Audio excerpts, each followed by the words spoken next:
Hey, my name's James Wilkinson and welcome to my YouTube channel. Now in this video, I want to talk about what is a buy-to-let mortgage, why is it different to other types of mortgages, and who should be using one, and how can you use it to benefit your investment journey. Now this channel is all about how to invest in property, grow a portfolio, and we're doing that ourselves. I'm building a portfolio for my two girls, Georgia and Amelie, and I want to invite you along on that journey too. So while you're here, make sure you subscribe to the channel and smash the bell notification. We've got new content every single day. And while you're also here, smash the like button as well. That really helps with the YouTube algorithm.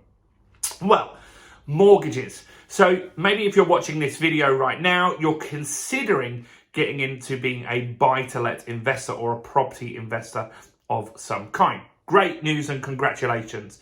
Now, there are different types of mortgages that you get. You get a buy-to-let mortgage and you get a residential mortgage. So let's just explain the difference to you so that makes sense. First off, let's look at a residential mortgage.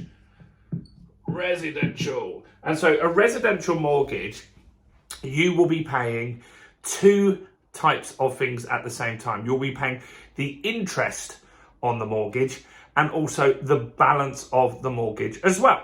So let's do a little chart here and make this make sense. So let's just say you borrowed 100k and you borrowed it over 25 years. Now with a residential mortgage, you're going to be making capital and repayment each month. And so the payments each month are going to be slightly higher. And so let's say you start here owing 100 grand. Over the 25 years, your balance is going to go down to zero. Maybe you already have a residential mortgage, so you kind of get how that works. Now, a lot of the interest is front loaded on any kind of loan. And so every month you will pay off a little bit. And maybe you pay 500 quid and it knocks off 100 quid off the balance. Now, as you get further along here, when you pay 500 quid, maybe it knocks 200 pounds off the balance.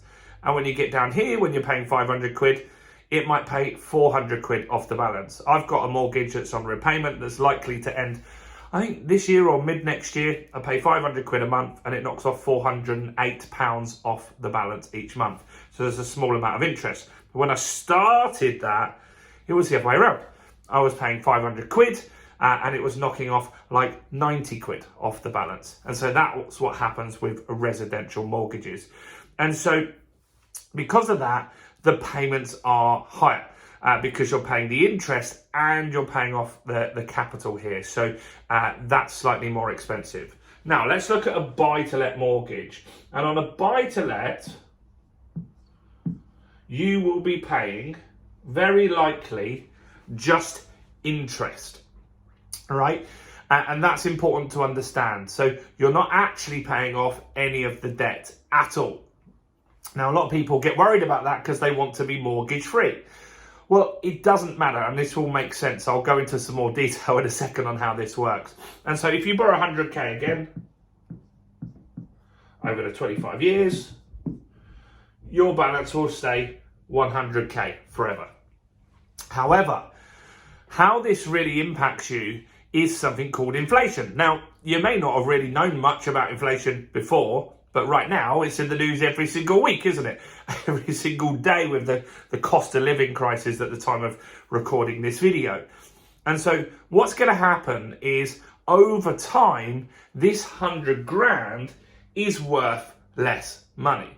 And so what you can buy with that 100 grand will depreciate over time. So let's give you an example of my first ever property deal. So this is a studio flat that I bought in Dorking in Surrey, and I paid 45 grand for that property.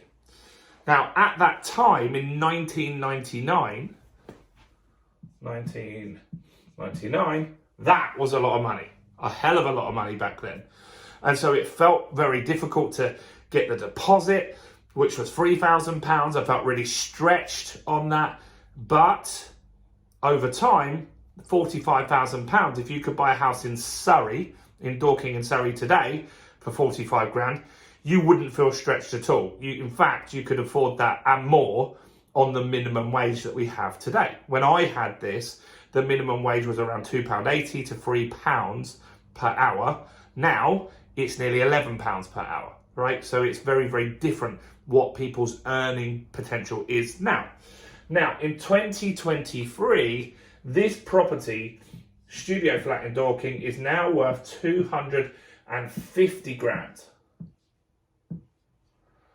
So, if this was still on a buy-to-let mortgage with just 45 grand on that property, we would have actually owed it, we would have borrowed a quarter of that. So with a buy-to-let mortgage, if you borrow 100 grand, if you want to buy a 100 grand property, you need to put a quarter in as a deposit. So you'll have to put 25 grand in, and they'll put 75 grand in, right? Making you 100. And so with this, I would have had to have paid around 12 grand in as a deposit. And so I would have borrowed 38 grand, something like that, would have been the amount that I would have owed on this property. Now, if I owed £38,000 today, that would have been totally fine. It wouldn't have been a difficult thing. And so with buy-to-lets, as time goes on, the debt doesn't feel as burdensome. Now, what you could do is when you got to like 20 years, so like here, you could flip it onto a repayment mortgage and then start paying the balance down if that's what you wanted to do. And so as a buy-to-let lender, or not a buy-to-let lender, as a buy-to-let landlord, when you start out, you will have quite big debts. But over time, that property is going to get worth more value. So this 45 grand property here eventually was worth 100 grand.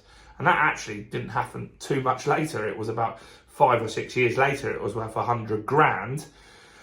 And I doubled the value of the property. Now, I didn't do anything for that to happen. Time did that. And normally house prices double every 10 years. In fact, they have done that since 1066. And so what a buy-to-let mortgage does for you, what's important to understand, this might be a £500 a month payment here, but this, at today's interest rates, you might be able to get it for, I know, let's say £300 a month that you would be paying as interest only. And the reason you do that is you want cash flow. Now, on a 100 grand property, you can get these up north still at the moment, you could achieve £600 in rent. So that would give you £300 in profit. But if you got £600 in rent and you had it on a repayment mortgage, you'd only make £100 profit. Now that's when things get a bit scary. If the boiler breaks, if the roof has a problem, or something like that is a major issue, that is when we have to worry as investors. And so as investors, it's really, really important that we look at getting cash flow into our business. Cash flow is king, and that's really, really important. So that's what a buy-to-let mortgage is. It's a way of borrowing money at a lower monthly payment. You don't pay off the balance each and every month like you would with a residential. However, inflation helps you do that. So your 100 grand house today would likely be worth 200 grand in 10 years from now. And 10 years after that, it will be worth 400 grand. That's near when the mortgage is coming to an end.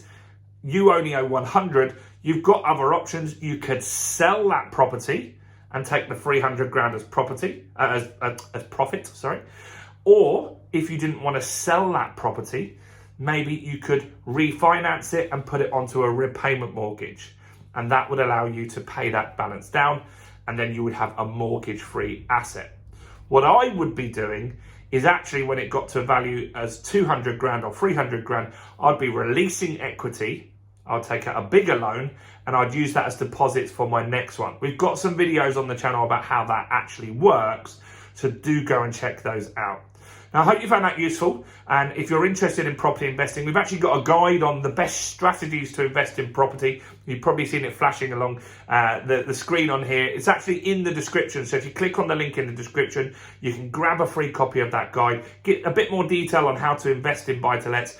But there's other strategies as well. Buy-to-lets are one, but there are others that can make even more cash flow. Do go and check out all the other content on my channel. I've actually got a video on how you can buy a house for just £1, which I'm going to put up for you right here.